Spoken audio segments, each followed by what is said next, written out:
न्याय का मतलब है कि जिसने अपराध किया है उसको सजा भी समय पर मिले। वो बैठ करके वहां 5 स्टार जैसा एंजॉय न करने लगे। जो जेल में बैठे होते हैं सब सुविधाएं उनको चाहिए लोकतंत्र के नाम पर।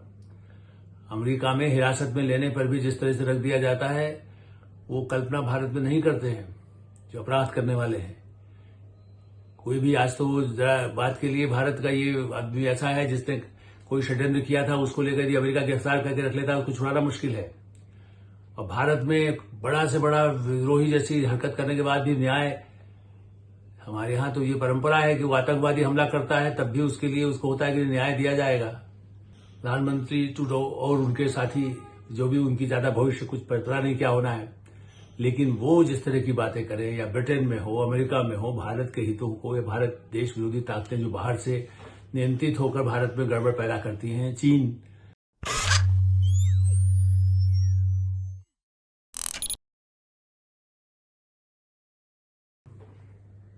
नमस्कार, मैं हूं आलोक मेहता। एडिटर्स आई में आपका स्वागत है। हमारा अनुरोध है कि आप एडिटर्स आई देखें, सब्सक्राइब करें, लाइक करें, मित्रों को, ग्रुप्स को फॉरवर्ड करें ताकि वो भी देखें और अन्य लोगों को भेजें और आपकी जो राय हो उससे हमें अवश्य अवगत कराएं।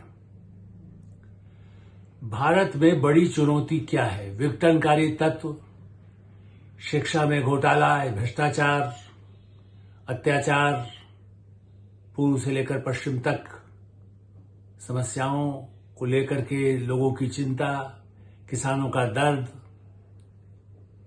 इतने बड़े विशाल देश में समस्याएं हो सकती हैं और सरकार को अपनी जिम्मेदारी का एहसास कराना भी आवश्यक होता है। इसीलिए लोकतंत्र का मंदिर संसद में राष्ट्रपति के अभिभाषण को लेकर हमेशा चर्चा होती है। खास करके लोकसभा का नया जैसे कह सकते हैं गठन हुआ और उसके बाद वर्षाकालीन सत्र भी है।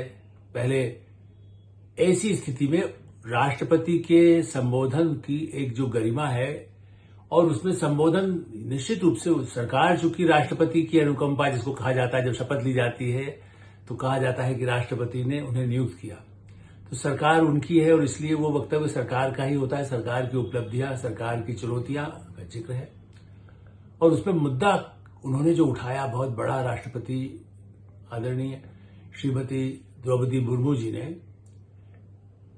पूरे अपनी सरकार की बातों को कहने के बाद उन्होंने इस पर जोर दिया कि विघटनकारी ताकतें भारत के अंदर और भारत के बाहर, उनसे लड़ने के लिए सबको एकजुट होकर हर संभव प्रयास करने होंगे। मैं उसका एक निचोड़ आपके सामने रख रहा हूं। मैं मानता हूं कि उनकी लोकतंत्र के इस मोड़ पर जब चुनाव संपन्न हो गए, नई सरकार बन गई, फिर से पुरानी सरकार में तीसरा मौका मिला हो, लेकिन सरकार तो नई कहलाएगी क्योंकि जनता ने फिर से जिनको भेजा है उनकी सरकार है। 140 करोड़ जनता है, उनके हितों की रक्षा करने वाली सरकार और राष्ट्रपति सबकी संरक्षक, कार्यपालिका, न्यायपालिका, सेना उसकी भी प्रमुख। ऐसी स्थिति में राष्ट्रपति के अभिभाषण को लेकर किन मुद्दों पर और चर्चा आने वाले दिनों में होगी? ठीक है, उस भाषण में सरकार की कमियां, सरकार के जो दावे हैं उस पर असहमतियां, सहमतियां, आक्रोश जो व्यक्त करना, उसके लिए पूरा समय होता है। बहस सुबह से लेकर रात तक देर तक चल सकती है, हर पार्टी को उसके लिए मौका है।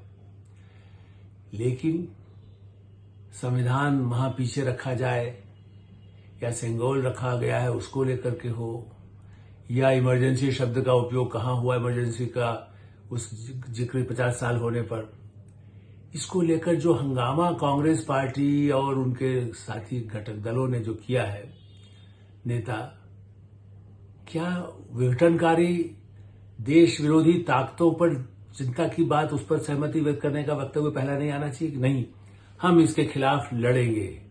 ये राष्ट्रपति से दूसरे राजनीतिक मुद्दों पर तो हम बाद में चर्चा कर सकते हैं, लेकिन कनाडा में जिस तरह से खालिस्तानी विद्रोह के मुद्दा, वहां पर जिस तरह से प्रेशर मिल रहा है, वहां जो भारतीय मूल के लोग हैं जो सही माने में भारत के हितों की बात करते हैं और जो खालिस्तानी है उनको वहां की सरकार, वहां की संसद तक उनका साथ, संसद में मतलब जो उनका बहुमत है, ऐसा नहीं मैं मानता कि वहां पूरे सब लोग उससे हो, लेकिन उसमें सत्तारूढ़ प्रधानमंत्री ट्रूडो और उनके साथी जो भी उनकी ज्यादा भविष्य कुछ पता नहीं क्या होना है, लेकिन वो जिस तरह की बातें करें, या ब्रिटेन में हो, अमेरिका में हो, भारत के हितों को या भारत देश विरोधी ताकतें जो बाहर से नियंत्रित होकर भारत में गड़बड़ पैदा करती हैं, चीन, पाकिस्तान का आईएसआई जो करता है, पहले सीआईए करता रहा है, अभी और भी हो सकता है, केजीबी सक्रिय भी रहता होगा। देश दुनिया की एजेंसियां हैं, लेकिन खास करके चीन, पाकिस्तान और ऐसी विदेशी ताकतें जो भारत को तोड़ने वाली जो गतिविधियां करते हैं, उसके मुद्दे को जो राष्ट्रपति ने उठाया, मैं मानता हूं कि उसको प्राथमिकता दी जानी चाहिए। ये माना जाना चाहिए कि जो ऐसे लोग सिर उठा रहे हैं वो देर सवेर कोई भी सरकार में आएगा। जैसा प्रधानमंत्री नरेंद्र मोदी कहते भी हैं कि भाई हम 2047 तक, और जिस तरह से आर्थिक आत्मनिर्भरता की तरफ हम बढ़ रहे हैं, रक्षा के क्षेत्र में राष्ट्रपति द्रौपदी ने भी जिक्र किया कि हम रक्षा के क्षेत्र में कितने आत्मनिर्भर होने की कोशिश करें, बाहर से सामान हथियार न खरीद के हम अपने यहां स्वदेशी कंपनियों से ही लेंगे। इसका संकल्प अधिकांश, जैसे 60-70% तक भारत का उत्पादन यदि हो।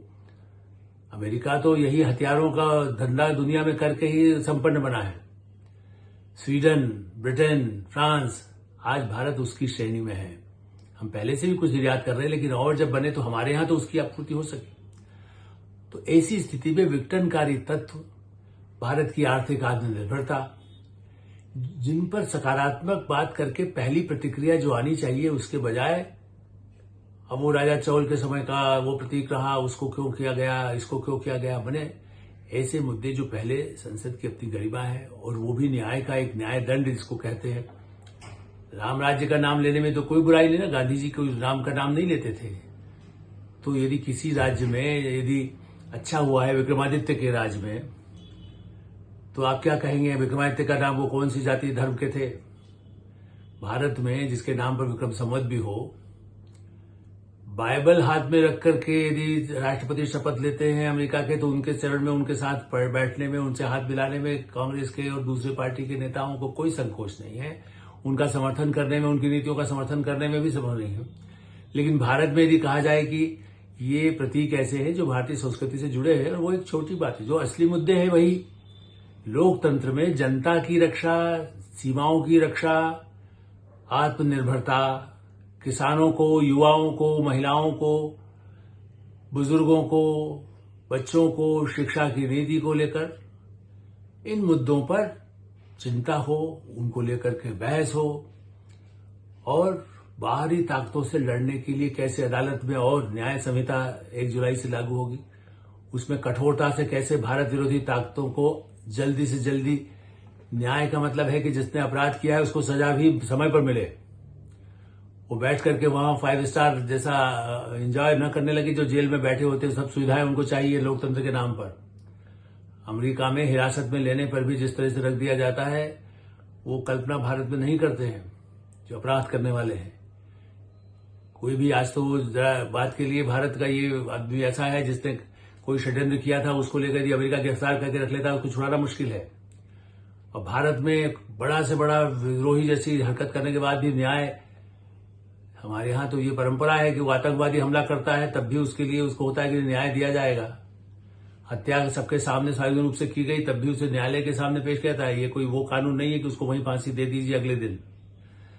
ऐसी स्थिति में मुझे लगता है कि ये शुरुआत शुभ नहीं है।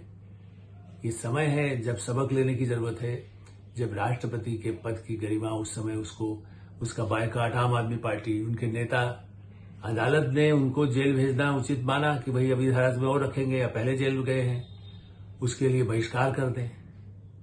न राष्ट्रपति का इससे मतलब है, न सरकार का। सही बात यह है कि न्यायपालिका चाहे तो अगले दिन छोड़ देती है, उसी दिन शाम को छोड़ देती है। उच्च अदालत, निचली अदालत कहीं मान लो कुछ गलती भी होती है तो उच्च अदालत तो तुरंत रिहा करती है। सर्वोच्च न्यायालय भी सुनवाई रात को 12 बजे भी करता है। ऐसी स्थिति में उन चीजों को बहिष्कार होना, ऐसे विवाद पैदा करना कि ये क्यों रखा गया, ये यहां पर संविधान में जो लिखा है उसका अनुपालन करना धर्म पहला है या केवल उसको दीवार पर लगा देना पहला है? दीवार पर लगाने से ही वो प्रतीक है, लेकिन संविधान तो जैसे कहते हैं कि अपना धार्मिक ग्रंथ होता है, उसको कंठस्थ किया जाता है, ऐसे ही न्याय विदों से और कार्यपालिका के लोगों से, खास करके संसद के, कि उसकी सम्मान करें, जो उस पर लिखा हुआ है उस आचार संहिता का पालन हो। उसके बजाय जिस तरह के मुद्दे उठे हैं और जो सरकार की नीतियां हैं उनमें जो सुधार हो सकता है, उसमें कैसे मिल बैठ करके भी राष्ट्र के लिए, समाज के लिए, समाज के हर वर्ग के लिए, अंतर्राष्ट्रीय नीति के लिए, सीमा के लिए, सेना के लिए, ऐसे बहुत से महत्वपूर्ण मुद्दे हैं जिस पर पहले सारी असहमति व्यक्त करने के बाद भी एक स्वर से आवाज उठती थी। अब तो सरकार का विरोध करना हमारा काम है और मीडिया का काम भी यही है कि सरकार का विरोध करें मतलब सरकार की कमियां, यदि जहां सड़कें खराब है, यहां हवाई गड़बड़ हो रहा है, जहां अस्पताल में गड़बड़ घोटाले हो रहे हैं, जहां स्कूल कॉलेज में विश्वविद्यालयों में कोई गड़बड़ हो रहा है, उसको उजागर करना तो लोकतंत्र में मीडिया का भी काम है, संसद का भी काम है। लेकिन ऐसे मुद्दों को लेकर के जिसका कोई जनता को सीधा कोई लाभ नहीं होना है बल्कि नुकसान होना है कि हमने इनको चुनकर भेजा। मैंने कल भी इस पर मुद्दे में बात कही थी और आज इसीलिए मुझे रिपीट करना पड़ा, क्योंकि राष्ट्रपति के भाषण को देखकर राहुल गांधी प्रतिपक्ष नेता बने हैं, लेकिन उन्होंने भी उस तरह की टिप्पणी जो की और उनके साथियों को यदि नियंत्रित नहीं रख सकते तो फिर कल तो हम यही कह रहे थे कि भाई नियंत्रित रखने का काम भी प्रतिपक्ष नेता का है कि वो कुछ खाली ये क्या है, क्यों इस शब्द का उपयोग किया गया, उसी का विरोध शुरू कर दे इमरजेंसी का। भाई उसको कोई रोक सकेगा? विभाजन हुआ था, क्या उसका जिक्र नहीं किया जा सकता? नागासाकी हिरोशिमा पर जापान पर बम गिरा था अमेरिका के द्वारा, या इसका जिक्र कहीं किसी किताब में कहीं उल्लेख ही नहीं होगा? ऐसी बातें करके केवल कह सकते हैं कि हमें विरोध करना है और भारत के हितों को लेकर के चर्चा नहीं करना है। ये संकेत जाना बहुत ही दुर्भाग्यपूर्ण है। विचार करें और जनता को भी इसके लिए सामाजिक संगठनों को खड़ा होना चाहिए और ऐसे पार्टियों को भी पहले से ही जिस तरह से आंदोलन शुरू हुआ था उनको सचेत किया जाना चाहिए कि आप लोकतंत्र के मंदिर को कलुषित न करें, उस मंदिर की गरिमा को बढ़ाएं।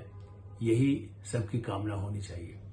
एडिटर साइड में विराम देते हैं। आप एडिटर साइड देखें, सब्सक्राइब करें, लाइक करें, अपने मित्रों को फॉरवर्ड करें और आपकी जो राय हो उससे हमें अवश्य अवगत कराएं। धन्यवाद, नमस्कार।